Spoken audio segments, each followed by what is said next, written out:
¿Qué tal, qué tal, qué tal? ¿Cómo están? Buenas noches, bienvenidos. Bueno, llegó el día, llegó la noche en que se incorpora periodistas a la programación de TNU. Con mucha ansiedad, clima de primer programa, muchas esperanzas, con mucho trabajo. Seguramente queremos corresponder a la audiencia de ustedes. Señores, y ya en este primer programa empezamos rapidito con las presentaciones porque hay mucho material. Hay gente muy especial que nos acompaña en la jornada de hoy. ¿Qué tal, presidente? ¿Cómo le va? Gracias por venir. Buenas noches, un gusto estar en el debut. En el debut, y así... Bueno, no es el debut tuyo, está claro, pero el debut en el programa. Yo debuto Creo que hace hoy un también. tiempo, creo que te conozco hace algún tiempo. Sí. Yo debuto aquí de cualquier manera en este ciclo. Pero de cualquier manera, un agradecimiento muy grande. Sabemos que la agenda es muy pesada. La presencia de un presidente aquí en nuestro programa para nosotros es realmente muy importante, muy trascendente. Esperemos que para la audiencia también, seguramente que sí, si sabemos preguntar y conversar con usted. Así es la primera vez que viene un presidente aquí a este canal en muchísimo tiempo, por lo menos en los últimos 20 años. Así que muy agradecido. Es el canal de todos. En un programa acá me preguntaron si iba a venir de presidente, dije que sí.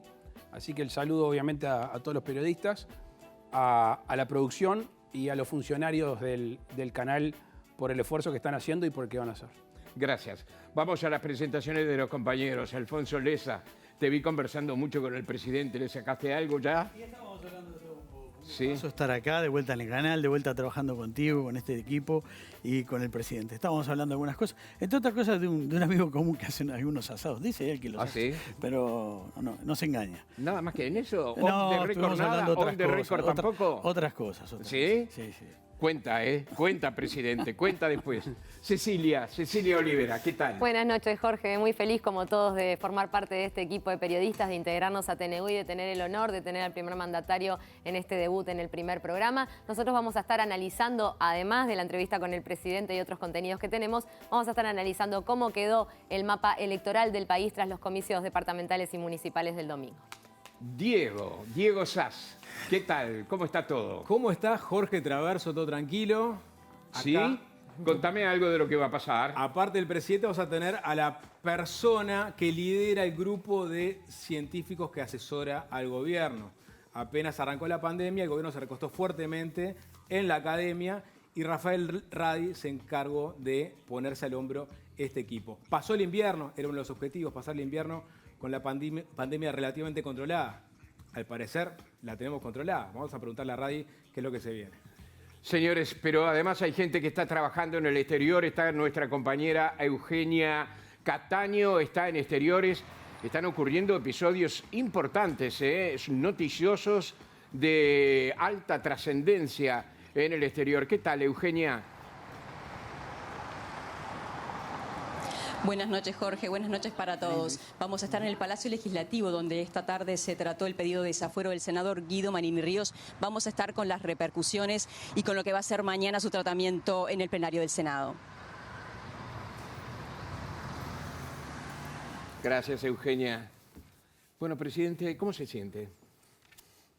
Bien, trabajando, obviamente con cambio de planes muy abrupto a los pocos días, pero la capacidad de adaptación, no solo personal, sino de un equipo, es fundamental para poder lidiar con los problemas. Lo ideal es poder anticiparlos. Ahora, cuando se rompe la hoja de ruta, cuando se rompe un patrón, allí la capacidad de seguirlos de cerca y asesorarse es fundamental. Los términos que ahora usamos todo el tiempo, ¿no? Protocolo, claro. Científico. Faltó la de modelo predictivo. Cuando arranca la pandemia, cuando tuvimos que tomar las medidas más drásticas o más complejas y queríamos conocer modelos predictivos, no había modelos predictivos ni siquiera en comparación con el resto del mundo. Así que debo decir que dentro de los males de la pandemia y del daño que va a dejar, la tranquilidad de estar con la espalda de un buen grupo de seres humanos.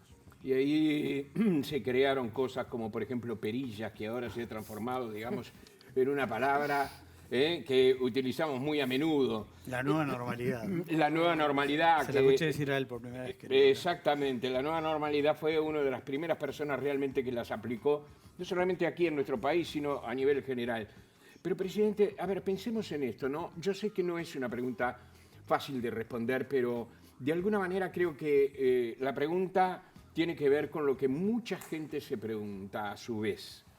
Tenemos pandemia, no tenemos mucha plata en el bolsillo, hay desempleo, hay empresas que están en situación crítica, algunas dicen que no van a abrir, la región está muy mal, Argentina está muy mal, Brasil no está bien, el mundo en general está complicado. ¿Cómo debemos ver los uruguayos nuestra vida en un tiempo breve razonable?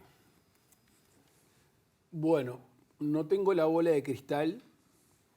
Sí, cuando uno toma determinadas medidas, trata de proyectar, trata de ver qué es lo que está pasando en el mundo. No quiero pasar facturas viejas porque para mí ya es pasado, pero debo decir que antes del 1 de marzo y obviamente antes del 13 de marzo, la situación económica del país era complicada, ¿no? Casi un 5% de déficit, cerca de un 10% de desempleo, la deuda, etcétera, etcétera. La bajísima inversión, ahí quiero frenar un instante, la caída de la industria, y a eso se le suma la pandemia. A una región, yo no sé si la palabra está mal o políticamente inestable, quizá que eso tiene consecuencias sociales y económicas. Y en un mundo que se reconfiguró del todo. Entonces, claro, hace poco tiempo leí una publicación gringa que hablaba de ganadores y de perdedores. No tanto de ganadores y perdedores geográficamente, sino las distintas actividades. Cuáles se han potenciado, obviamente, la tecnología, y cuáles de alguna manera han caído en desgracia. Caso típico que en Uruguay repercute fuertemente y estamos tratando de ver qué hacer para la temporada estival, el turismo. Entonces, a todas esas actividades humanas y a la región, ahora se le suma algo que va a cobrar especial relevancia, que es la sanidad de los países. Claro. Y estoy hablando de sanidad ambiental y estoy hablando de sanidad humana. Y eso Uruguay, por ahora, y yo siempre cruzo los dedos, está en el podio. Eso primero hace al deber ser de un gobernante, que es cuidar a su gente, y desde el punto de vista de la salud es prioritario, y va a tener, a mí no me cae la menor duda, consecuencias positivas sobre aquellos países que hayan actuado bien durante la pandemia y consecuencias negativas sobre aquellos países que hayan actuado mal. Que algunas se están viendo. Sí. Va a haber una migración muy grande por dos factores. Un factor estructural, que es la globalización. Sí. El mundo en muy poco tiempo, nuestros hijos, nietos, no necesariamente van a vivir donde trabajan. Sí. Hay una imagen que yo en campaña nombraba mucho, que es una mujer que se levanta en Alemania, era una foto de un Twitter, una mujer en Alemania, con una pantalla, manejando un Caterpillar, manejando una máquina pesada, que estaba trabajando en Corea. Eso va a ser cada vez más presente en las nuevas generaciones. Con lo cual, la globalización hace que seamos ciudadanos del mundo, inclusive a veces alejados del trabajo, y eso tiene además una aceleración que es, no, yo quiero vivir en un lugar sano. Claro. Entonces Uruguay tiene componentes históricos, uno que es de la densidad demográfica, otro que es un tema sanitario, sí, y otro que es el actual, que es cómo viene equilibrando las perillas. Mis hijos, cuando dije perilla, me dicen perilla, sí, hace años, no sé lo que es una perilla, el comando de control, el tablero de control. Sí. Yo usé las perillas porque soy más viejo, la perilla de la salud y la perilla económica. Bien. ¿Estamos bien económicamente? No, no estamos bien económicamente. No estábamos y caímos. En comparación con el resto del mundo, aunque a mí me importa bastante poco, a mí me importa nuestro país y compararme con nosotros mismos, vemos que algunas economías han caído abruptamente. ¿Por qué traigo la comparación? No para decir, sacar pecho que no estamos tan mal, estamos mal, sino porque eso también genera un efecto de atracción a aquel que quiere no solo mudarse con su familia, sino también eventualmente hacer un inversión. Si usted me permite, dentro de algunos minutos vamos a hablar de eso. Mis compañeros quieren hacer preguntas, yo voy a hacer una pregunta antes que ellos. Ayer vi un video en el cual Bolsonaro, no lo quiero poner en aprietos, y sé que de pronto no puede responder todo lo que usted puede sentir al respecto. Ayer vi un video en el que Bolsonaro hablaba de Argentina diciendo que era Venezuela y carcajeándose. Al día siguiente le hablaron con Alberto Fernández y Alberto Fernández dijo que no sabía quién era Bolsonaro. Uruguay puede ser un puente en ese distanciamiento que hay hoy entre Argentina y Brasil, porque necesitamos eso, ¿no? También. Para hacer un puente, lo primero que hay que hacer es no decir que va a ser un puente. Claro. O sea, declarar, yo voy a hacer un puente entre Argentina y Brasil, te van a mirar y ¿a quién te llamó? Con razón. Segundo, mi abuela paterna siempre decía un dicho que en casa es muy conocido, que es: vos podés llevarle el caballo hasta la cañada, pero no lo podés obligar a tomar agua. Con lo cual, los buenos oficios diplomáticos de Cancillería, de la gente que tiene vínculos, algunos que están por fuera del gobierno y que tienen un buen relacionamiento, pueden ayudar.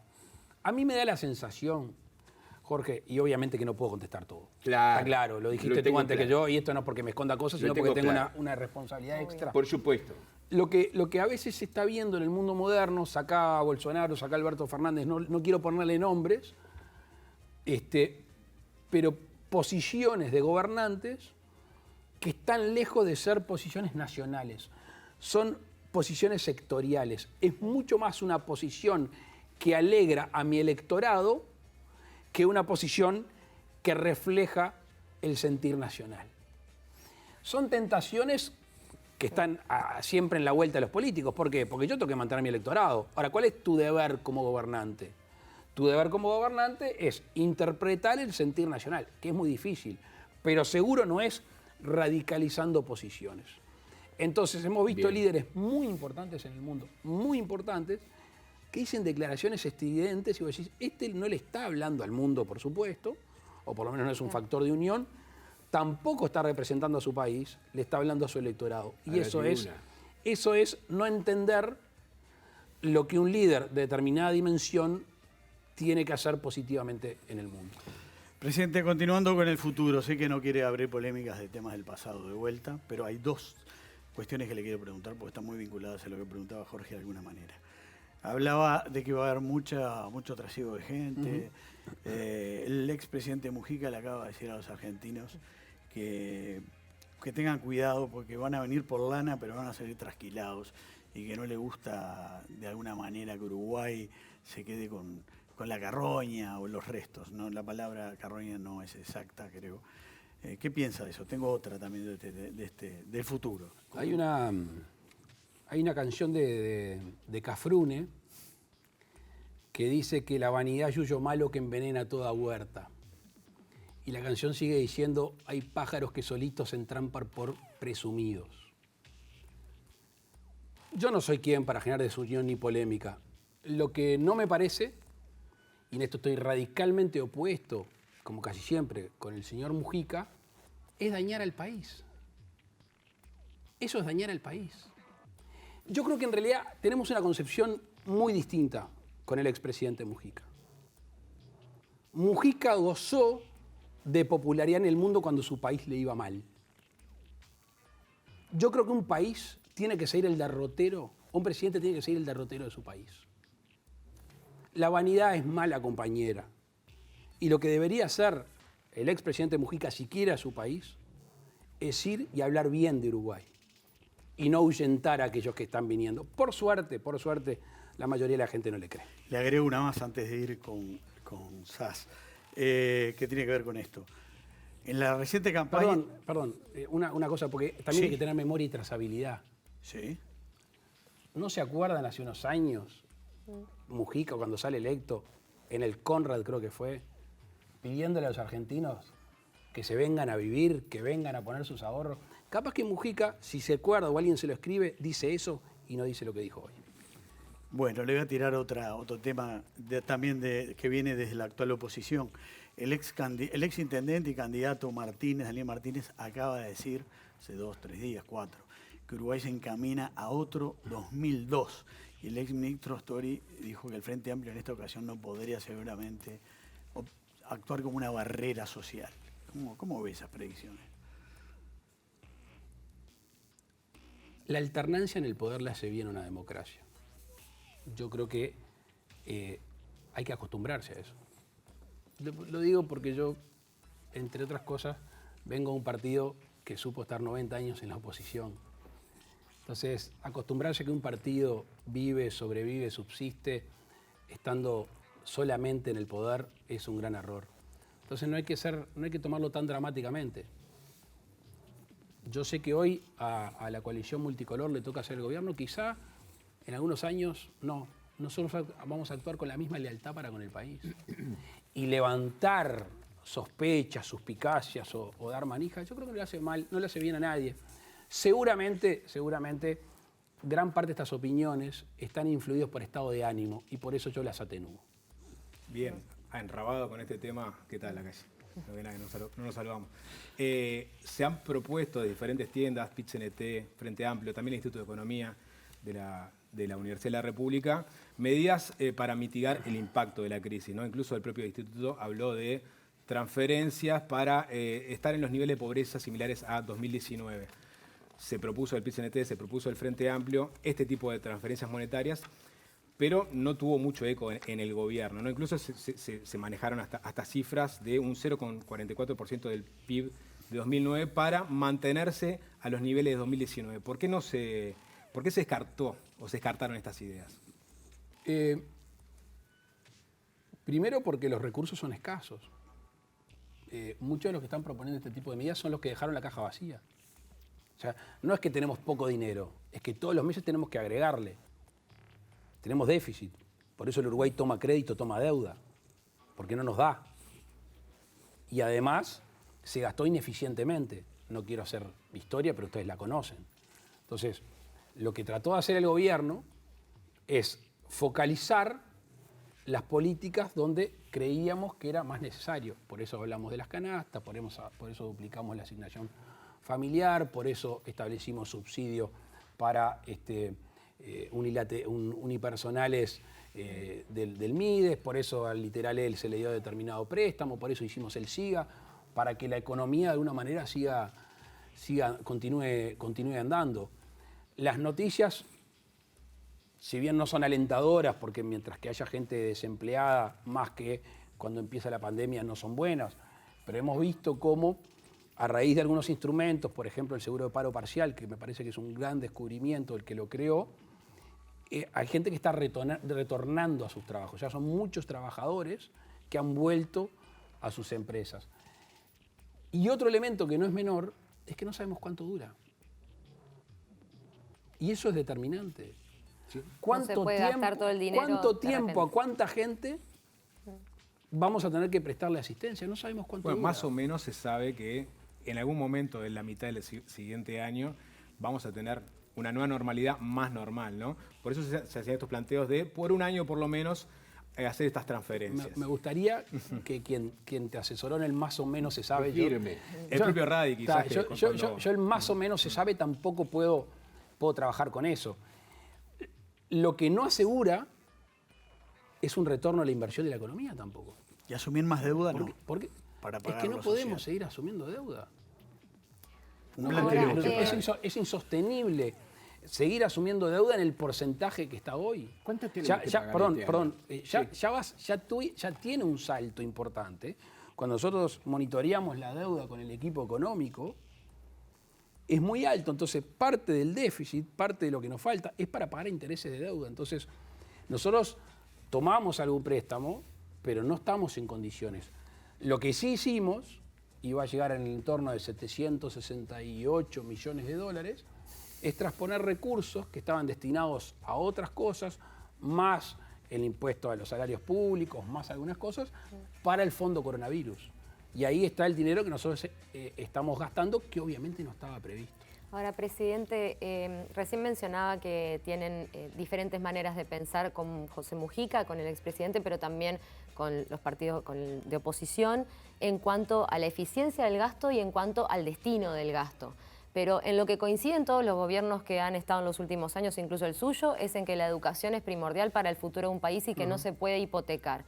Pero desde el ámbito de la educación, figuras como el propio rector de la universidad cuestiona el recorte que ha habido de carreras en las que se ha hecho mucho hincapié, como por ejemplo en UTU, en la descentralización de la educación, carreras que estaban por empezar que no han podido, carreras nuevas que no han podido seguirse desarrollando. Por otro lado, hay críticas de la ciencia que ha sido vanagloriada por usted mismo al principio de esta pandemia, la importancia de nuestros científicos con respecto al presupuesto y las asignaciones que hablaba recién Diego. ¿Qué es lo que pasa que no se puede terminar finalmente de realmente priorizar esos sectores? Yo no doy por buenos esos reclamos. O sea, a mí me gustaría sentarme con aquellos que hacen estos reclamos y hacer una evaluación si es así. Lo que sí se está pidiendo es una optimización. Perdón, ¿alguien de acá, de los que estamos acá sentados, quiere pagar más impuestos? No, claro. Claro, porque si no me avisan y hago un impuesto especial para el programa del Canal 5. Bueno, si eso es lo para nosotros. Claro. Bueno, pero depende para qué, porque los empleados públicos pagaron, tuvieron recorte y lo aceptaron según la situación del país. Entonces, los recursos son escasos. Lo que nosotros hemos dicho en todos lados es que se va a hacer más eficiente y más eficaz. Se va a gastar menos porque hay menos plata. Porque tenemos que equilibrar las cuentas. No es un capricho. Es una necesidad, pasa en tu casa, pasa en la mía, pasa en la de cualquiera de nosotros. Y eso hay que hacerlo. Y hemos detectado, y cuando se presenten las auditorías, que algunas ya están finalizando, en estos tiempos las van a conocer, van a ver la cantidad de dinero que se malgastó. Entonces, la asignación de un recurso, como puede pasar en cualquier casa, no significa que se optimice y se mejore, en este caso, como tú bien me preguntás, la educación. Si hay algo que tú y yo tenemos claro y tiene claro la ciudadanía, es que la educación está pasando por un mal momento. O sea, los resultados educativos del país en estos años no es que son más o menos, son malos. Empeorados por la pandemia ahora. Pero, perdón, la calle... Sí. Pará.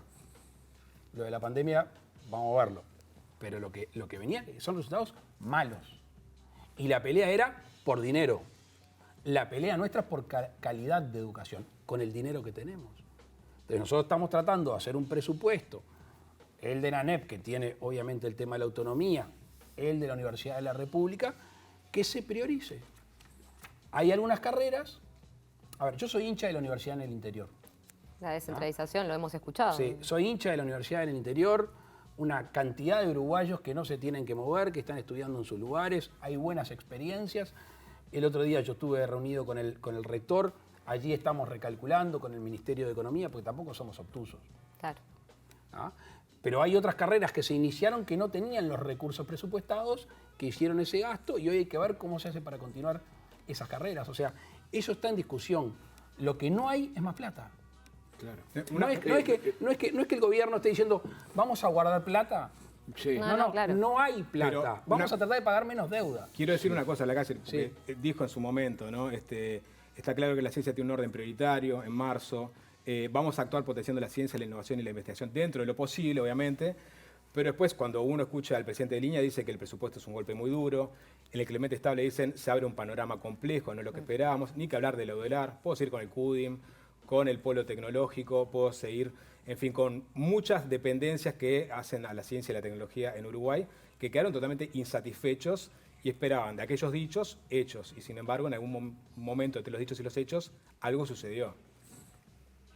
Sí, sucedió que el país está mal. Bueno, pero uno de los dichos fueron 18 de julio. Pero Diego, esto no es vamos a recortarle la ciencia. De hecho, ustedes saben que hubo un decreto que topeaba los gastos que no se hizo para con determinados institutos de ciencia. Se los exceptuó.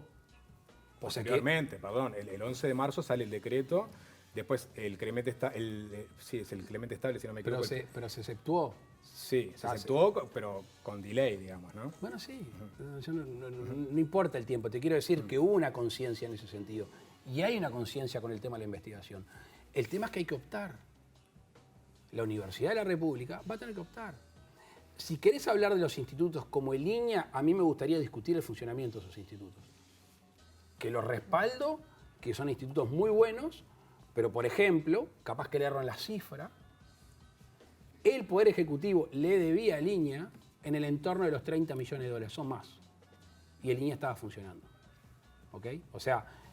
¿Y eso no fue parte para el fondo coronavirus? Si no ahora me sí, equivoco? pero el Poder Ejecutivo anterior le debía ese dinero y el INEA estaba funcionando. Estamos administrando la escasez. Y como tal, vamos a priorizar. En ese sentido, presidente, yo creo que hay muchos aspectos de la realidad nacional que merecen que uno pueda aterrizar en ellos y mostrárselos a la gente. Pero usted sabe, y creo, como todos sabemos que lo que le importa a la gente en estos momentos es qué va a pasar con mi bolsillo, qué va a pasar con mi trabajo, cómo voy a poder sustentar mi casa. Esas son las grandes preguntas que se hacen, digamos, a nivel general, el ciudadano común, ¿verdad? Yo comprendo también que la situación, de alguna forma, no alimenta respuestas absolutamente concretas, terminantes. Es decir, eso no es responsabilidad suya. Están pasando muchas cosas en el mundo, vendrá o no vendrá la vacuna, cuándo se termina esto, etcétera, etcétera. ¿Qué pasa con esos rubros que son esenciales para los uruguayos? Se propuso hasta un salario básico, ¿no? En su momento. No voy a eso. Voy a la gran pregunta.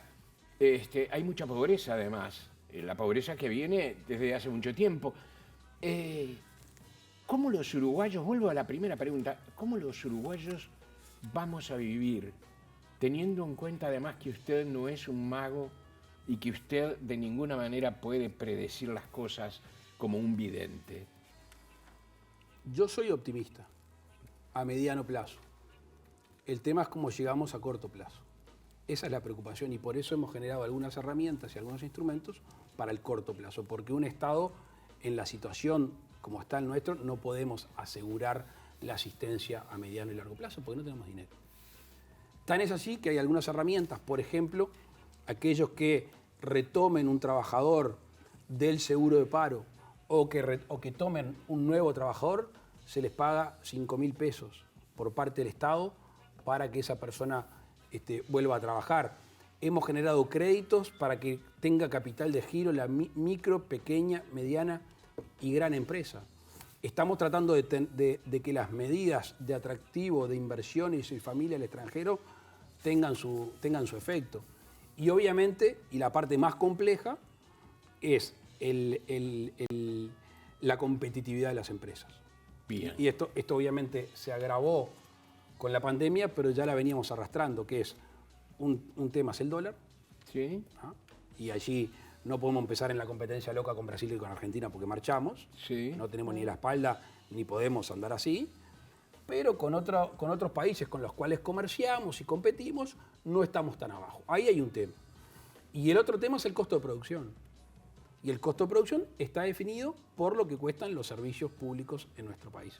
Que obviamente no es de un día para el otro, pero que a raíz de la Ley de Urgente Consideración, con potenciar la URSEA y la URSEC, tratando de llevar medidas para bajar las tarifas a mediano plazo, nos puede hacer competitivos.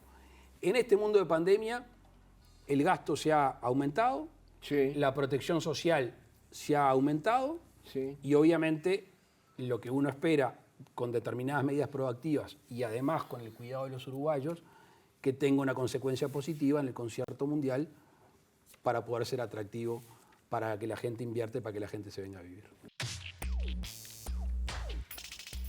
Presidente, las auditorías vienen postergadas, vienen lentas, están en su tiempo. Nosotros no nos fijamos un plazo. No quiero ser reiterativo, pero obviamente estos tiempos tuvo al Poder Ejecutivo en otras cosas. Sin perjuicio de lo cual ha habido un gran trabajo de la Auditoría Interna de la Nación con los recursos económicos y humanos que ya poseía. Se están terminando muchas de ellas. y obviamente las vamos a presentar en la opinión pública. Te diría que estamos esperando 2 o 3 para presentarlas todas juntas. Estamos en una discusión si presentar ahora las que tenemos o esperar ese proceso que obviamente ya le digo que esto no es cacería de brujas, que nadie espere una guillotina en la plaza pública. Es lo que cualquier administración que se precie de ser buena administración tiene que decir, bueno, sí, recibí el Estado. Bueno, pero Y pueden estos- tener sorpresas. Presidente, discúlpeme que lo corte. Esto no es la guillotina, pero si se encuentra algo, ¿qué quiere decir eso? ¿Que va a quedar perdido simplemente como una anotación pública? No porque estaría violentando los deberes de funcionario público. Si hay algún viso de ilegalidad, de conflicto con la ley penal, se presentará en la Fiscalía, obviamente. Lo que nosotros no es que, che, a ver, fíjate a ver quién robó. Sí, Pero sí. se han presentado No hay auditorías persecución, previas. claro. Fíjate a ver a quién podemos jorobar. Sí. No. Dijimos en toda la campaña, por los datos que teníamos en materia presupuestal, lo que teníamos de pedido de informe, de rendiciones de cuentas, lo que son públicos y notorios, los grandes, pero también lugares donde había un mal uso de los fondos públicos. Si ese mal uso es por negligencia, impericia o por dolo, porque hubo apartamientos de la ley penal, eso lo decidirá primero la valoración que hagamos nosotros, pero la opinión pública lo va a saber, y después, en este último caso, la justicia penal. Desde mi punto de vista, hay para todos los gustos, pero insisto, no va a ser prender el ventilador, esto es lo que pasó en determinados organismos, en determinadas instituciones, y obviamente que yo conozco el resultado parcial ya de muchas de ellas, son bastante llamativas. Algunas se usó como Bastante moneda- llamativas. ¿Nos podría dar la primicia? No, casi. Pero Estoy se han cansado, dado pero a no conocer tanto. auditorías digo, previas, ¿no? Alguna cosa que sí pasó, perdón, Perdón. es que se hicieron avances de auditorías que parecía casi como moneda de cambio para responderle a la oposición. ¿Me estás preguntando si era una moneda de cambio o no? No, pienso en Sí. y bueno, un poco sí. yo no Obviamente me va a decir que no, pero No, porque se hizo... la verdad, no hago esas cosas. Es más, te voy a decir una cosa, que no salga de acá de esta mesa. Desde mi punto de vista, las auditorías debieron de presentarse todas juntas. No Alfonso, auditorías sí, previas como se Alfonso. hizo. O sea que no fue el Poder Ejecutivo o el Presidente de la República dijo vayan. No, desde mi punto de vista lo más prolijo, y es lo que estamos tratando de hacer ahora, es que todas las auditorías tengan una presentación única para Claro. que la opinión pública y el periodismo y aquellos analistas puedan analizar. Presidente, Aparte no entiendo por qué sería moneda de cambio en realidad, pero bueno. es política. Pero no estamos en eso. La chiquita no. no podemos dejar pasar esto sin una mínima evaluación de lo que pasó y las consecuencias de las elecciones departamentales. Yo le quiero hacer 2 preguntas sobre eso. Una, ¿qué evaluación hace en general también de la candidata Blanca? Podemos empezar por ahí. Y si este escenario de 2 coaliciones cree usted que llegó para quedarse. Y después le quiero preguntar sobre la ronda de COSE con mañana. Si quieren ganar tiempo, ya te digo que no te voy a contestar ninguna de esas preguntas. ¿Ninguna de esas? Solo una precisión, la candidata no es Blanca. Bueno, pero ¿cómo fue el Que desempeño? tenga origen es una cosa, fue candidata No. por el Partido Independiente De la coalición. de la coalición. Sobre los resultados y análisis políticos, no sabes las ganas que tengo. No, pero el El tema- domingo caminaba así, Pero más allá de lo... por las paredes y por el techo, porque fue la primera vez en mi vida que no pude... Bueno, tú me seguiste en las campañas. Pero más allá de lo No pude político hacer de militante. partidario, sí parecería que esas 2 coaliciones llegan para quedarse, digamos. Es una opinión política que no la voy a dar. Bueno, entonces Que tengo vamos- obviamente tengo una valoración, soy un bicho político, insisto, no saben lo que sufro no dedicarme a la política, pero mi deber con la opinión pública, La con los política uruguayos, partidaria, no- está en el Bueno, vértice. Sí, bueno. Pero, y sigue sosteniendo que bueno, las visitas a los departamentos no fueron La- apoyando a las elecciones en la previa. Nosotros fuimos primero a hacer inauguraciones oficiales. Nadie me puede haber visto con una bandera. Nadie me vio hablando de un candidato. Es más, estuve con intendentes del Partido Colorado en Rivera, estuve con intendentes frentistas e hice cosas institucionales. Si eventualmente eso tiene una valoración política positiva, bueno, El doctor Sanguinetti dijo hoy que el Partido Nacional había favorecido, que el gobierno había favorecido al Partido Nacional, ¿no? Yo puedo estar de acuerdo con el doctor Sanguinetti en eso. Pero eso, por lo que yo leo, no lo leí al presidente Sanguinetti, con el cual tengo muy buena relación, me imagino que es un análisis de actitud del gobierno, de la tarea del gobierno, que lo puede favorecer. No que el gobierno haya tomado medidas para favorecerse en el proceso electoral. Le voy directo a la pregunta de Cose, entonces. Sí. Mañana, creo que mañana, ¿no? Se reúne con la nueva intendenta Me electa. pidió una reunión enseguida que la llamé el otro día para felicitarla. Bueno, y en ese contexto, con la personalidad de Cose, que era una mujer dura, pero hizo un discurso interesante el primer día. Conciliador. ¿Qué expectativas tiene? Cuando la calle Herrera fue presidente, una de las bases fue una gran relación con Tabaré Vázquez. O sea, más allá de diferencias, hubo una buena relación. ¿Qué expectativas tiene con la futura intendenta a partir de esta reunión que hay mañana? Con los 19 intendentes, los más cercanos y los que son más lejanos, trabajar en conjunto. Claro, Montevideo tiene otro peso, ¿no? Lo que pasa es que ahí me interesan de a uno los uruguayos, no en porcentajes y en números. ¿Pero piensa que va a haber una buena relación? La primer gira que hicimos en el año, principio del 2019, fuimos a todos los pueblitos chiquitos, a los que nunca fue nadie. Y vino un paisano un día y me dice, ¿usted qué hace acá? Me dice, usted tiene que ir donde hay racimo de votantes. ¿No? Le digo, pero no, usted no es importante si, bueno, usted está solo, no viene en racimo. Nosotros no miramos, la verdad, por formación humanista no miramos el grupo.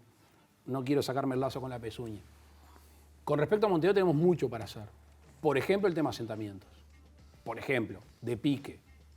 Tenemos mucho para hacer. Por ejemplo, el transporte público y lo que le cuesta al resto del Uruguay. En conjunto, digamos. Trabajar en conjunto. Si nosotros dijimos en campaña, y hoy lo sostengo, de que muchas veces las intendencias, sobre todo en el interior, pero puede pasar en Montevideo, tienen una red cercana, no nos parece lógico que el Estado genere otra red, capaz que es la forma de usarlo. No tengo relación con la intendente electa, la vamos a tener institucional, no te quepa la menor duda, porque creo que ninguno de ustedes me ha escuchado en toda mi carrera política hablar mal de nadie. Yo hace muchos años leí una frase, llegando de Río Branco a Melo, pintado por una juventud partidaria, que chorreaba la pintura que decía, firme con las ideas y suave con las personas. Y eso ha sido mi forma de hacer. Y esa va a seguir siéndola, en este caso, en cooperación con Carolina Cose, con Yamandú Orsi o con el resto de los 17. Con Moreira. Hoy Cose dijo que en la reunión de mañana uno de los temas a plantear era justamente el de la unidad agroalimentaria metropolitana. Sí. Se armó en la previa de las elecciones un ida y vuelta entre el Frente Amplio, que sintió como un atropello este cambio en la gobernanza, incluido en el presupuesto. ¿Va a haber novedades? ¿Ya tienen pensado qué rol darle a la intendencia? Se le había dado un rol muy licuado dentro del Congreso de Intendentes. ¿Tienen pensado avanzar sobre ese tema? ¿Ya tienen alguna idea fija? ¿Sobre qué tema? Sobre La UAM. sobre el rol de la intendencia en la UAM. Bien. Yo fui diputado por Cañaveral 15 años y cuando me tocó ser diputado generamos el Fondo de Reconstrucción y Fomento de la Granja. Interpelé 2 ministros, siendo miembro de la coalición, interpelé 2 ministros de la coalición por el tema de la granja. Lamentablemente en estos años se destruyó el Fondo de Reconstrucción y Fomento de la Granja. El ministro Astori le chupa el fondo del Fondo de Reconstrucción y Fomento de la Granja, lo manda a rentas generales, eran 50 millones de dólares aproximadamente. No se cita la Comisión Fiscal, es una herramienta muy fuerte. ¿Por qué te pongo este ejemplo? ¿Por qué les pongo este ejemplo? Porque creo que la política granjera no debe ser una política departamental, tiene que ser una política nacional. Y la política granjera está desde el afincamiento del productor y sus modos de producción, desde la parte tributaria hasta su comercialización. Y la comercialización, estoy hablando en este caso, la UAM, o como el otro día inauguramos, pusimos la piedra fundamental de la Central Hortícola del Norte. Si en Salto participa la Intendencia, puede ser lógico. Si en Montevideo participa la Intendencia, también puede ser lógico. Lo que está claro que la política granjera, con la importancia que tiene, debe estar bajo la égida del Gobierno Nacional. Sí, se falló Bueno, en la ahora forma. con Alfonso vamos a hacer una serie de preguntas. Puede ser que me preguntas Sí, si se sí. falló en la forma. Porque además se dio justo la situación de Chiesa en el medio, ¿no? Que presenta desde la dirección de la granja una auditoría previa por lo que había hecho el director anterior. Después usted calificó incluso de lamentable que hubiera conjunción de lo público y lo privado cuando él negocia lo del mercado modelo para mi granja.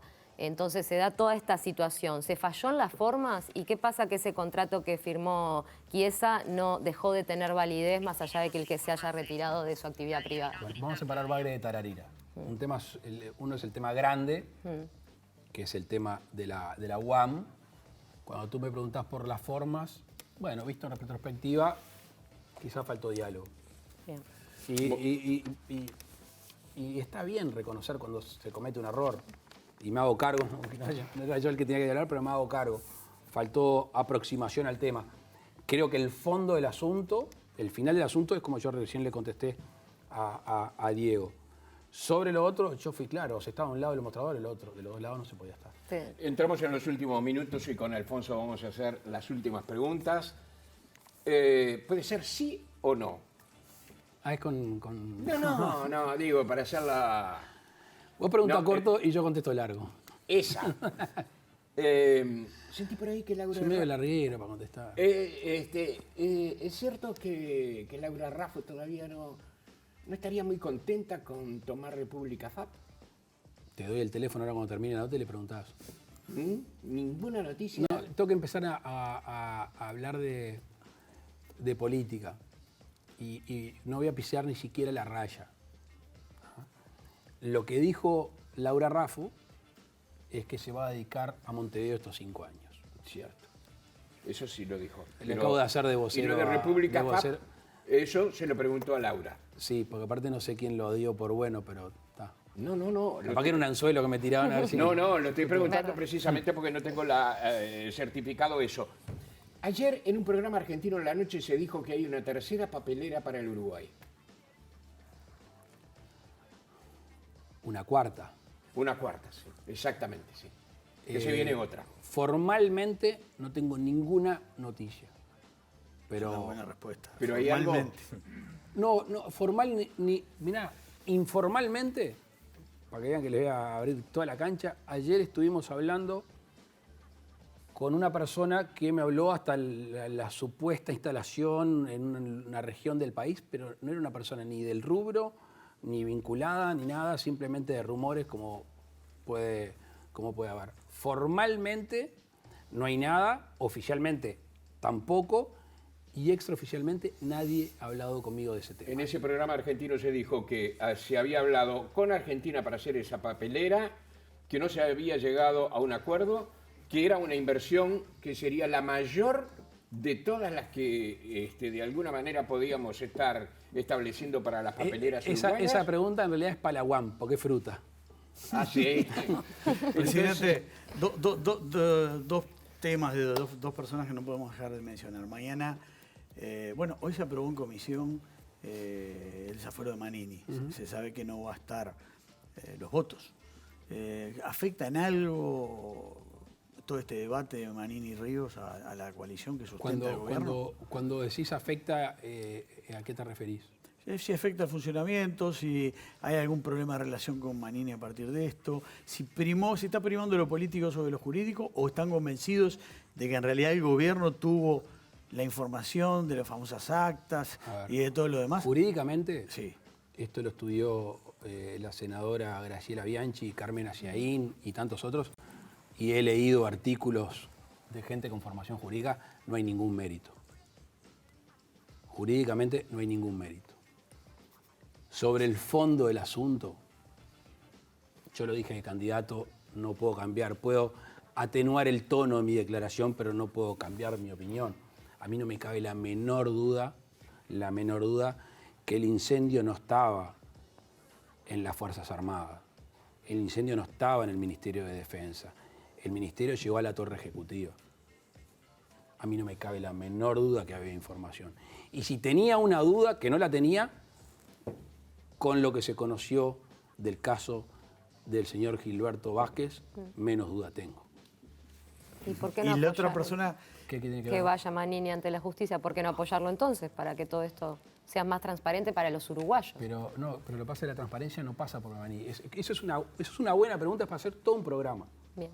Centrar el tema de las actas, el tema de los pactos, el tema de la información y el conocimiento en Manini, en el caso de Manini, es estar fuera de la situación. El caso de Manini, puntualmente, jurídicamente, no hay elementos.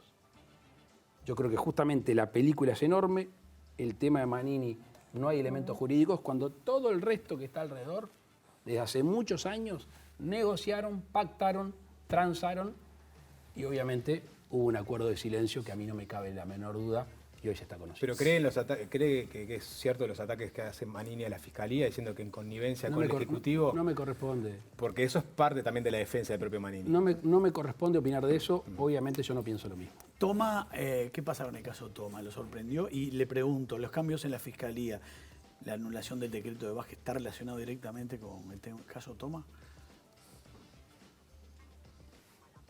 Es una consecuencia, pero no está causada por eso. O sea, la función del fiscal de gobierno a raíz del decreto del presidente Vázquez yo no la comparto. Después de este suceso, obviamente, disparó este decreto. Pero en el fondo yo ya no compartía el decreto firmado por Vázquez hace un tiempo que le daba determinadas competencias al fiscal de gobierno. Obviamente, a mí, el señor Toma, no me merece ningún tipo de confianza. Con respecto al turismo, todavía se sabe poco qué es lo que puede ocurrir, a pesar de que la temporada se viene. En Argentina no se sabe qué medidas se van a tomar. Hay algunos que ya en Argentina están previendo que en Navidad no habrá posibilidades, por ejemplo, de grandes festejos, que se van a prohibir. ¿Qué es lo que va a pasar o se intuye? Porque partimos de pocas certezas, eso lo tengo claro, eso lo tenemos claro. Más que se intuye, ¿qué es lo que se planifica? Creo que hoy más temprano hablamos de vacuna sí, vacuna no. Vacuna sí, como se dice comúnmente, hacemos llover. El sueño del pibe, como Claro, dijo. vacuna no, que es lo más probable. Y ahora presionen a Radio ahora de parte mía. Sí. Porque están diseñando también el plan verano conjuntamente con el Ministerio de Salud Pública. Ahí vamos a tener que elegir. Y elegir en base a qué. Obviamente volvemos a las perillas, ¿verdad? Pero la económica en este caso es muy fuerte, la cantidad de divisas que genera el turismo. Y claro, si en este caso no hay temporada turística, sabemos que hay departamentos que van a tener un invierno muy, muy complejo. Hagamos un ejercicio imaginario. Si no, mañana dejamos entrar 1000 argentinos. Sí. ¿Ah? Los controlás. Le podés hacer un seguimiento, la cuarentena, el movimiento. 10.000 argentinos o 10.000 turistas. ¿100.000? Entonces, lo que pasa es que hay que elegir entre lo económico y la salud, porque nosotros tenemos la suerte de ver el futuro. En Europa fue un desastre este verano. Bueno, a mí me está llamando gente de Europa, me dijo, Luis, no se tienten en abrir, porque miren lo que está pasando, hubo un retroceso. Entonces, yo creo que va a haber una temporada turística sustentada por los uruguayos, que no es lo mismo con los turistas argentinos, pero esta pandemia tiene una dimensión humana bien profunda que va a cambiar nuestras vidas. Todos en alguna manera nos dimos cuenta que la vida es muy corta, que somos muy vulnerables, que estamos todos vinculados y que no dejes para mañana lo que podés hacer hoy. Eso va a generar que mucha gente, donde se libere un poco el movimiento, un poco más, va a salir a veranear. No me cabe la menor duda que va a salir a veranear. Ya va mucha gente por afuera los fines de semana. Sí. Y mucha gente en Uruguay que hacía su viajecito al exterior, que no lo pudo hacer, va a salir a veranear. Es lo mismo una temporada con los uruguayos, con ese capital que pueden tener gastándolo en la temporada, que una a full, no. Además, si pudiéramos hacer una temporada grande, abierta, con las condiciones sanitarias del país, creo que sería una gran temporada, pero estaríamos poniendo en riesgo la salud de los uruguayos. Por eso el fino equilibrio de gobernar no es siempre elegir entre lo malo y lo bueno, es elegir lo mejor. Y ahí a veces, obviamente, es difícil ser justo. Sí, en materia de turismo se dice que para el campo se viene hay buenas perspectivas en relación a la playa. Acuerdo con la Unión Europea. Veremos. Salvo la sequía, ¿no? Acuerdo con la Unión. La niña, ¿no? Presidente, Otro cruzado de dedos, porque No. estamos cruzando los dedos por todo. Acuerdo con la Unión Europea, casi un no, porque con las demandas de Europa hacia Brasil. A mí no me gusta ser voluntarista y me parece que los gobernantes tenemos que generar certezas. Y cuando empezás un acuerdo que duró tantos años, casi 20 años, y se llega en este último periodo del presidente Vázquez a la recta final, creo que tenemos que hacer todo lo posible por suscribirlo. El otro día con la canciller Merkel y lo que uno ha escuchado después, ve que es una carrera de vallas, de muchos obstáculos, y además no sé cuántos están dispuestos a saltar los obstáculos. Yo creo que hay algunos que están dispuestos a más bien... Los 27 países de Europa están en contra de las políticas medioambientales de Brasil. Es muy difícil contra eso, ¿no? Hoy yo les contaba fuera de cámaras que no es solo un tema político interno de Alemania, sino que esto está generalizado y es un tema realmente, pero además, y esto me lo decía la propia canciller Merkel, atrás de ese reclamo que hoy es el que está haciendo punta, hay otros que todavía no salieron a jugarse. O sea, supongamos que tenemos un cambio en determinadas políticas, o por lo menos se armoniza esa situación entre Europa y Brasil. Después de eso hay otros elementos, básicamente sostenidos por Francia y algún otro país productor agrícola. No la veo fácil. Uruguay necesita moverse rápido, Uruguay necesita conseguir socios, Uruguay necesita pagar menos aranceles, y esa va a ser la batalla, y eso es lo que nosotros vamos a negociar, conversar con nuestro socio del Mercosur. O todos juntos o denos vida, que vamos a avanzar un poquito más rápido porque nosotros necesitamos. Señor presidente, gracias por acompañarnos esta noche. Bueno, y éxito. Un gusto. Suerte para ustedes. Muchas gracias. Sí, sí, Gracias sí. por venir. Muchas gracias. No se sientan presionados, pero esperamos mucho de ustedes. Esperamos más de ustedes. Bueno, eso bien. La rápida. Las otras del coronavirus quedaron para Rafael Reyes. Exactamente. Hasta pronto. Pregúntele de fútbol. Sí, Bien. también sabe, sí. Hasta pronto. Gracias. Gracias. Seguimos adelante.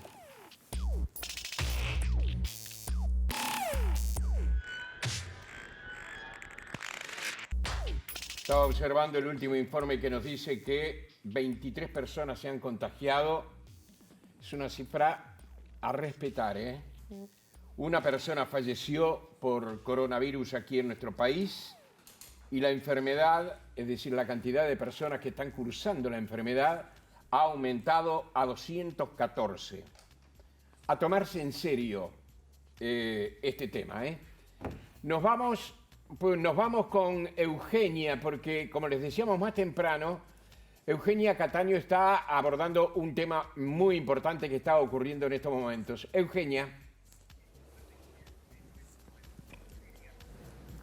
Buenas noches, Jorge, ¿cómo están ahí? Nosotros estamos en el Palacio Legislativo, estamos con el senador del MPP, Charles Carrera, integrante de la Comisión de Constitución y Legislación del Senado, que hoy trató el tema del desafuero del senador Guido Manini Ríos de Cabildo Abierto.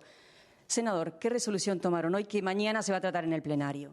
Bueno, buenas noches. Gracias por la oportunidad de diálogo. En primer lugar, señalar a la audiencia de ustedes que hoy la Comisión de Legislación, de Constitución y Legislación del Senado tomó una resolución muy importante, es decir, de los 9 miembros, 5 de ellos proponen al plenario mañana un proyecto de resolución en el cual aconsejan al cuerpo que el cuerpo vote en forma favorable el desafuero del senador Manini. Ese es un hecho trascendente porque la comisión especializada de esta casa, que es la Comisión de Constitución y Legislación, le aconseja esta resolución al cuerpo. Mañana la sesión va a comenzar a las 10 de la mañana. En primer lugar va a informar el Frente Amplio, luego hará un informe la senadora Ciaín del Partido Nacional y luego hará uso de la palabra y hará su informe el senador Lanz de Ciudadanos del Partido Colorado. Y luego se le dará la oportunidad de escuchar al senador Manini Ríos. En general, nosotros consideramos del Frente Amplio, y en ese sentido también acompaña el senador Lanz del Partido Colorado, que hay lugar a la formación de causa. Es decir, que en nuestro país existe un sistema de justicia que es un sistema de justicia independiente y que le da todas las garantías al senador Manini Ríos a que se presente y que allí se explique ante la justicia si es responsable o no de este delito que se le atribuye. De esas miles de fojas que estudiamos, surgen elementos realmente aberrantes que tienen que ver con nuestro pasado reciente, es decir, que tienen que ver con la verdad de hechos que ocurrieron en la época muy triste de la dictadura. Es decir, hay declaraciones de delitos aberrantes de Gavazo, de Silveira, de homicidios, y eso tiene un impacto en causas judiciales que hoy se están llevando adelante por parte del Poder Judicial. El argumento de que en su momento se dio a conocer a las autoridades, es decir, al presidente de estos hechos y al secretario, ministro de Seguridad, de Defensa del país. Mire, de todas las fojas, de toda la documentación que tuvimos a la vista, no surge ningún elemento documental, ningún documento probatorio que acredite que en aquel momento el general Manini Ríos, que tenía la obligación de denunciar, de dar cuenta de estos delitos, lo haya comunicado debidamente a las autoridades. Es decir, desde el primer día de abril del 2018 hasta febrero del 2019, que él da cuenta e informa al ministro de Defensa, en ningún momento se comunicó de estas declaraciones, del testimonio de estos delitos que se cometieron por parte de Gavazo y de Silveira. Eso es, el fiscal Morosoli analizó la responsabilidad penal de un conjunto de funcionarios del Estado y al único que le atribuye responsabilidad penal es al general Manini. Es decir, los miembros del Tribunal de Honor, tanto de primera instancia como en alzada, es decir, le dieron cuenta al general Manini Ríos de estas declaraciones y él no dio cuenta en ningún momento. Para cerrar, ¿qué consecuencias puede tener el voto que tome mañana el Senado? Y creemos que en un Estado de Derecho, en una república, en un sistema democrático, cuando hay un pedido, como en este caso, fundado el sistema de justicia, lo que tenemos que hacer nosotros desde el Parlamento, desde la Cámara de Senadores, es hacer lugar a la solicitud de desafuero. Eso es lo que corresponde. Nosotros creemos que es un hecho importante que la comisión especializada de esta casa le aconseje al cuerpo que la regla general es que el plenario lleva lo que la comisión especializada le aconseja. En este caso, veremos lo que ocurre mañana, pero si no se da lugar a la solicitud de desafuero, en realidad no se está cumpliendo con un principio básico del sistema republicano y del Estado de Derecho, que es que somos todos iguales ante la ley. Muchísimas gracias, senador. Se entiende que mañana va a haber una larga discusión, pero no se espera que estén los votos para aprobar este desafuero. Volvemos con ustedes a estudio, Jorge.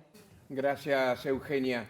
Señores, les adelanto que el próximo jueves aquí en Periodistas va a estar la intendenta electa de Montevideo, la ingeniera Carolina Cose. Y ahora, como antesala a la presencia del doctor Rafael Radi, vamos a este informe a propósito del coronavirus.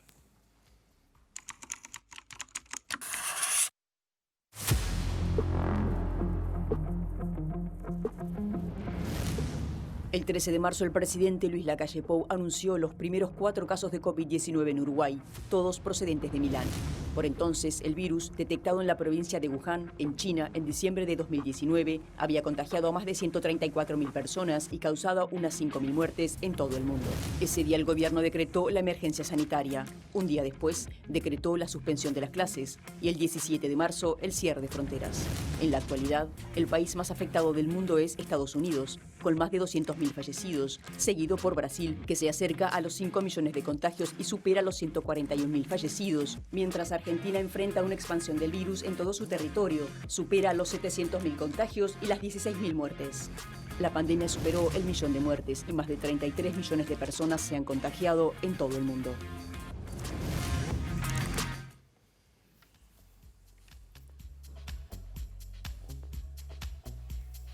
Señores, es muy importante para nosotros a partir de este momento hablar con el científico Rafael Radi, doctor, profesor, presidente de la Academia de Ciencias, coordinador general del Grupo Asesor Científico Honorario en relación al COVID-19. Podríamos decir muchas cosas, porque ha hecho muchas cosas y sigue haciéndolas. En realidad estamos hablando con El Beto Radi para la familia y los amigos. ¿Qué tal? Buenas noches, Jorge. ¿Qué tal? Mi segundo nombre es Alberto, y sí, en Belvedere muchos me conocen como el Beto. ¿También profesor de guitarra en su momento? Sí, en los años de la juventud, ¿cómo no? ¿Profesor de física? Exacto, en secundaria ¿Profesor de inglés? también. Es decir, que hay una cantidad de cosas que a lo largo del camino han forjado lo que hoy es Rafael Radi. La calle Carlos de la Vega, ¿qué le dice?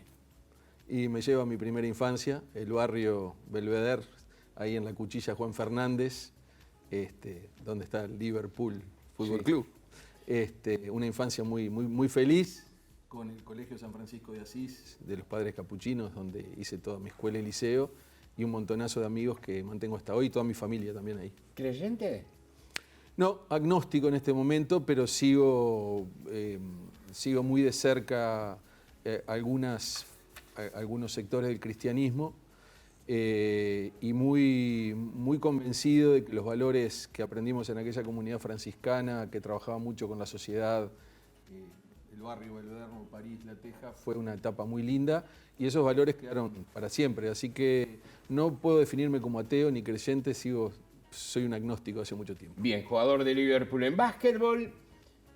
Radi, hace algunos minutos decía de 23 contagios y yo transmitía una cosa para la cual tal vez no tenga autoridad.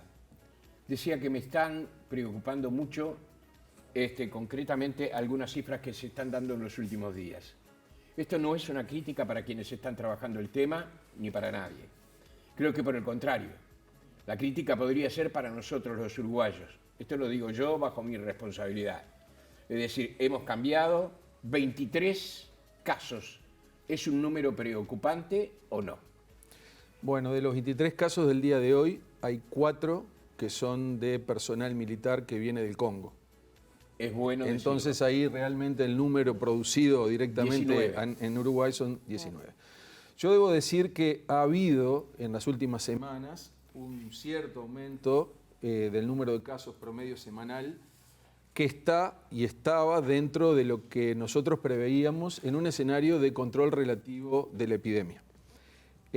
Uruguay sigue estando en una zona fría del planeta, es decir, eso se define como un país o una región que tiene menos de un caso diario por cada 100.000 habitantes.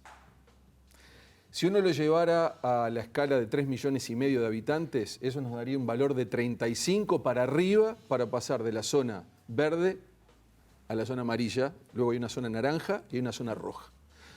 Uruguay hoy, paradójicamente, digo paradójicamente, pero en realidad basado en un esfuerzo enorme del sistema sanitario, científico de la sociedad, tiene el comportamiento de una isla, pero estando rodeado de dos países que están en una zona roja del punto de vista de la epidemia. Son roja cuando son más de 25 casos por cada 100.000 habitantes por día. Entonces, muchos nos preguntamos cómo, por eso, tenemos un comportamiento casi como Nueva Zelanda. Milagroso. Tenemos un comportamiento casi como Nueva Zelanda, que está rodeado de un océano, mientras que nosotros estamos rodeados de una zona altamente desafiante.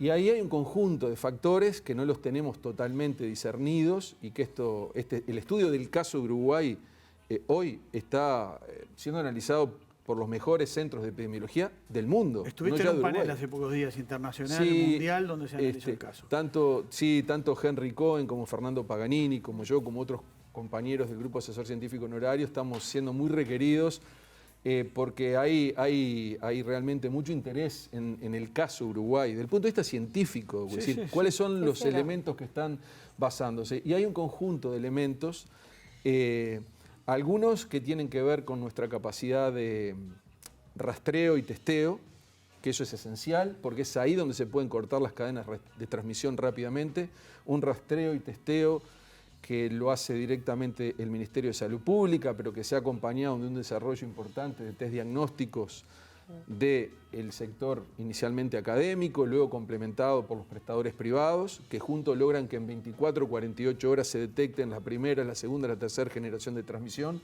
y se corta. Eso es esencial. Ese umbral es fundamental tenerlo bajo control.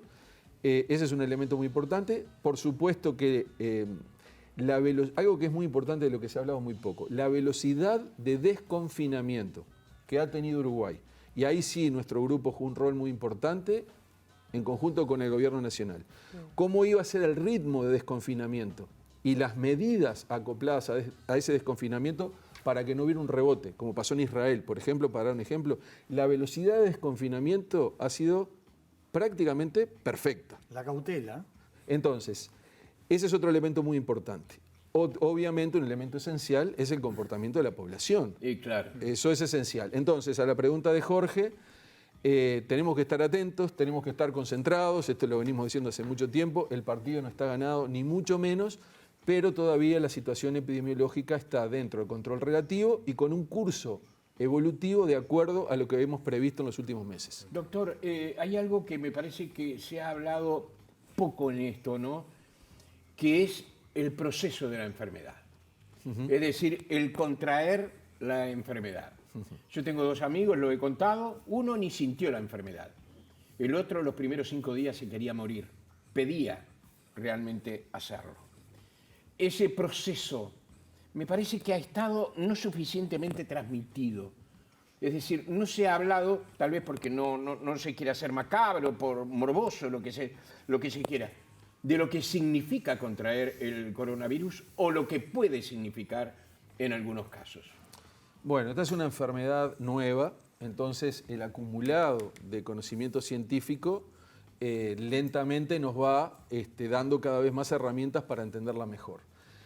A esta enfermedad afecta sobre todo a las personas mayores y a las personas que tienen enfermedades subyacentes, comorbilidades.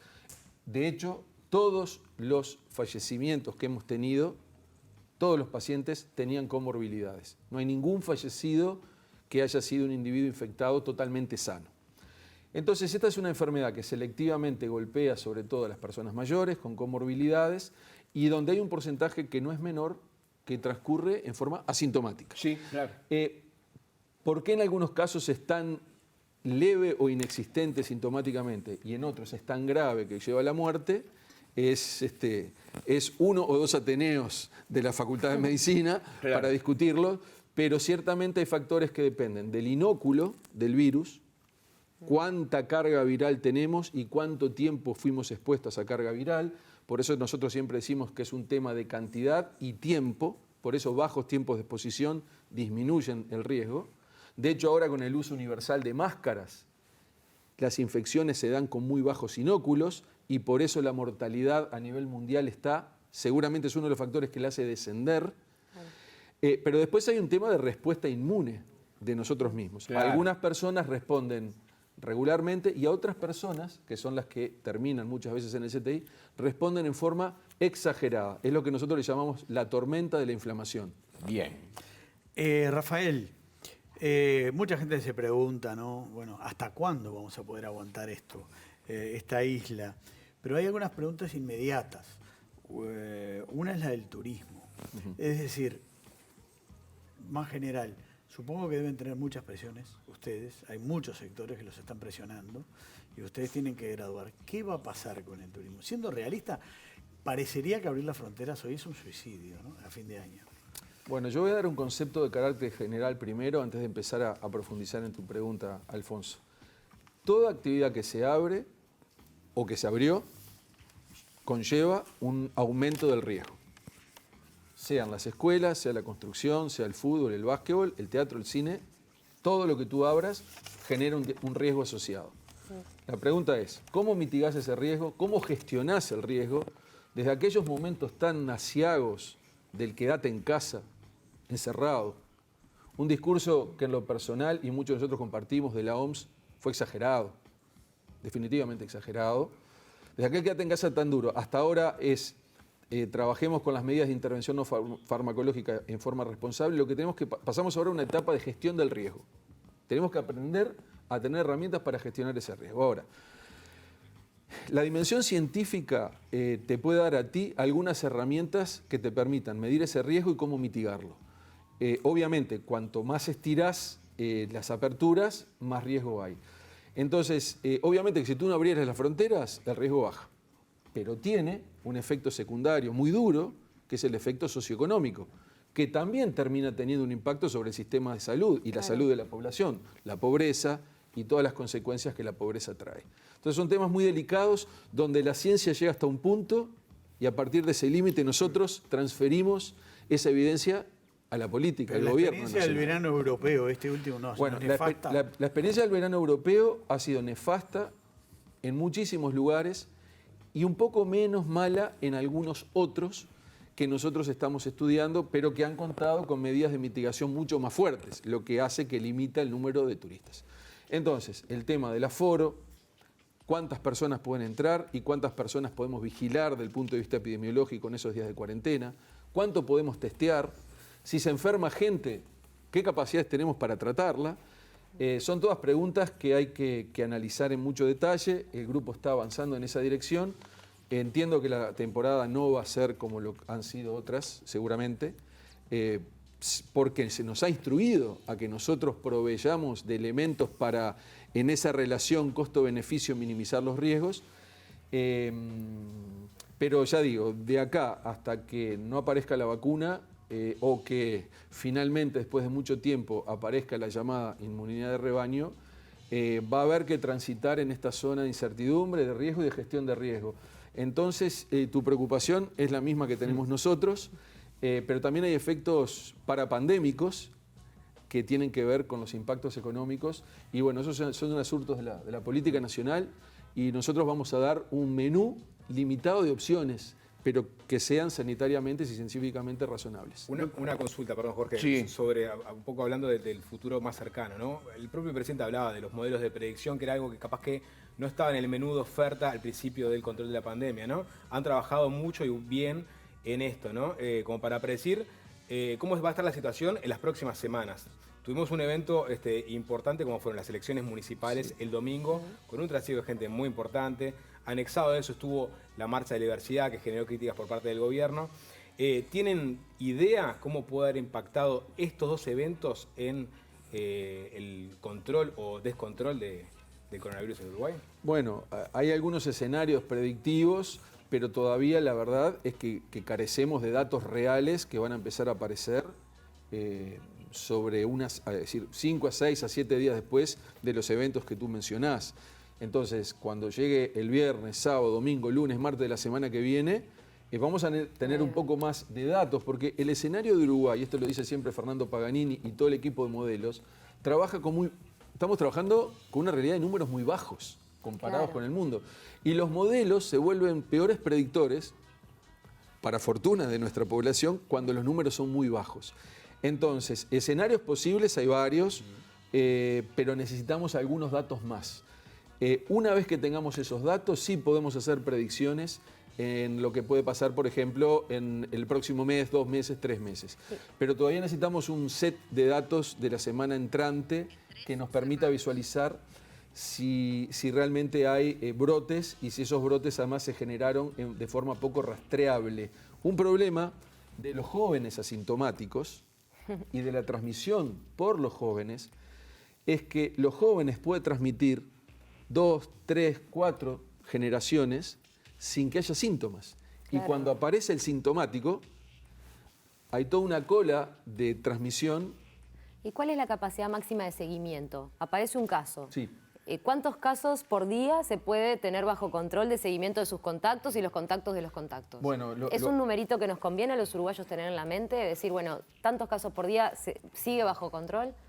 Bien, el director general de salud, el doctor Asqueta, planteó el otro día que hace unos meses los contactos por contagiado estaban entre 7 y 8 y hoy están en el orden de 12 a 14. Sí. O sea que cada uno de nosotros hoy tiene más contactos que lo que teníamos hace unos meses porque hoy tenemos más movilidad. Sí. Nosotros decimos en el grupo nuestro, una cifra por día estamos excelentes. 2 cifras nos empezamos a preocupar. Como hoy. 3 cifras realmente nos preocupamos mucho y no quiero avanzar más en ese sentido. Bien. No ha pasado. No nos ha pasado y siempre nos mantuvimos debajo de los 35 casos por día, que como yo dije en este elemento que yo planteaba, un caso por día cada 100.000 personas, que en el caso uruguayo transforma eso a 35 personas. Claro. Al estar por debajo de 35 estamos en lo que toda la epidemiología mundial indica situación de control. Queda un solo minuto, doctor. Y acabo de leer un tuit en el cual me dicen: quiero adquirir el coronavirus para así sacarme esta pesadilla de arriba. ¿Qué le diría usted? Bueno, en fin, yo no le podría sugerir que se infecte. Del punto de vista ético no sería correcto, aunque muy al inicio de todo este asunto hubo algunas tendencias a decir: salgamos y tratemos de hubo infectarnos. países que lo promovieron. Se planteó la inmunidad de rebaño, inclusive algunos Uruguay. centros muy importantes. Sí. Bueno, en realidad hoy eso se ha revertido, se considera que hay temas éticos claros en ese sentido. Una persona que se infecta en realidad no sabe cómo le va a ir. Si una persona es joven, no tiene comorbilidades, seguramente sea asintomático, pero a su vez puede infectar a otra, y él mismo, hay algunos casos de muertes en jóvenes que por suerte no han ocurrido en Uruguay. ¿Y se puede repetir la enfermedad además? Las tasas de reinfección a nivel mundial son marginales y en principio, de acuerdo a lo que conocemos de este coronavirus y de otros coronavirus, las tasas de reinfección en los plazos de meses hasta, yo diría, un plazo de año o 2 años son marginales, de acuerdo a lo que está mostrando la evidencia internacional. Doctor Perdón, ¿qué Rafael hacer? Radi, nos vamos. Cortita, ¿tienen ya decidido qué van a hacer con los test serológicos desarrollados, casi 250.000, para ver si alguien ya tuvo el virus? Sí, ya ha habido un acuerdo con el Ministerio de Salud Pública, lo está instrumentando la División de Epidemiología, entre los equipos que han desarrollado los test serológicos de la Universidad de la República, el Instituto Pasteur, el GACH y el Ministerio de Salud Pública, se han definido un conjunto de intervenciones con los test inmunológicos, serológicos, focalizadas, por ejemplo, en el sector salud, también randomizados a nivel, por ejemplo, de la zona metropolitana y de fronteras, para empezar a entender cuál es la cero prevalencia en Uruguay. Eso nos va a dar también un entendimiento mayor de cuál es el volumen de circulación que ha habido de asintomáticos. Ahora se está protocolizando eso, pocas semanas van a estar empezándose a analizar. Doctor Rafael Radi, qué gusto, ¿eh? La vamos a seguir en una próxima. Yo quisiera felicitarlos, Jorge, Cecilia, Diego y Alfonso, por esta iniciativa en televisión pública tan necesaria en estos tiempos que corren. Así que felicitaciones y adelante. Muchas gracias. Muchísimas gracias. Muy amables.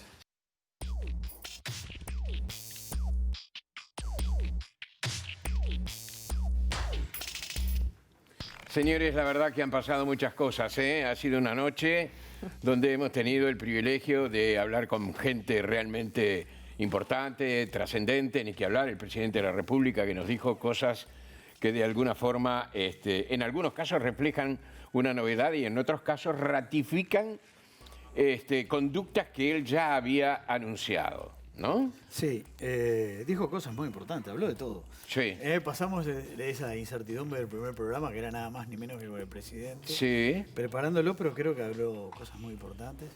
Dejó muchas puntas para el análisis, capaz que el jueves, porque ya estamos casi sin tiempo. Sí, Podemos hablar exactamente. de eso, de las elecciones, un poco de todo eso. Va a estar, como tú decías, la ingeniera Carolina Cose. Exactamente, ahora lo anunciamos. Eugenia, 30 segundos para ti que vienes de exteriores. Bueno, el Palacio Legislativo allá ahora ya estaba muy tranquilo. Pero estuvo en su momento. Muy expectantes para mañana, porque mañana el senador Guido Manini Ríos va a estar presente en sala, solo se va a retirar para el voto, para responder cada una de las alusiones que se hagan. Así ¿Fue muy recio hoy el enfrentamiento entre las partes? hoy no, mañana lo va a hacer. Mañana lo va a hacer. Mañana Cecilia. convocatoria, va a haber. Bueno, me quedo con Una una marcha. sensación muy linda. La verdad que va a ser difícil mantener el nivel de invitados que tuvimos hoy, sin duda, y el recibimiento. Así que gracias a todos los que estuvieron del otro lado haciéndonos el apoyo y para adelante. Diego. Pasó volando, Jorge. No sé si te pasó ¿Pasó lo mismo. volando? Pasó volando. Sí, Pasó sí. volando. Pasó volando. Bien, nos tomamos una hora. ¿Te parece? ¿La merecemos? Señores, nos vamos, pero volvemos el jueves a las 8:30 de la noche con la presencia de la ingeniera Carolina Cose, intendenta electa de Montevideo, y también vamos a tener la presencia de Ignacio Munjo, economista, presidente director de Ceres. Vamos a hablar de economía.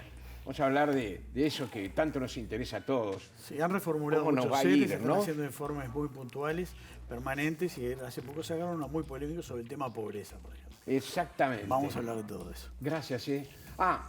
Algo que no quiero dejar de decir, a pesar de que sea un abuso pasarnos. Agradezco en nombre de todos la apabullante, créanme, cantidad de buenos deseos que hemos tenido. La expresión de buenos deseos del sistema político en general. Hemos tenido, por ejemplo, de todos los partidos políticos, algunos llamados de esos Muy que importantes. dicen, vamos adelante. Eso es muy bueno. Entre ellos, por ejemplo, la de la vicepresidente Beatriz Argimón, pero también de otra gente en general.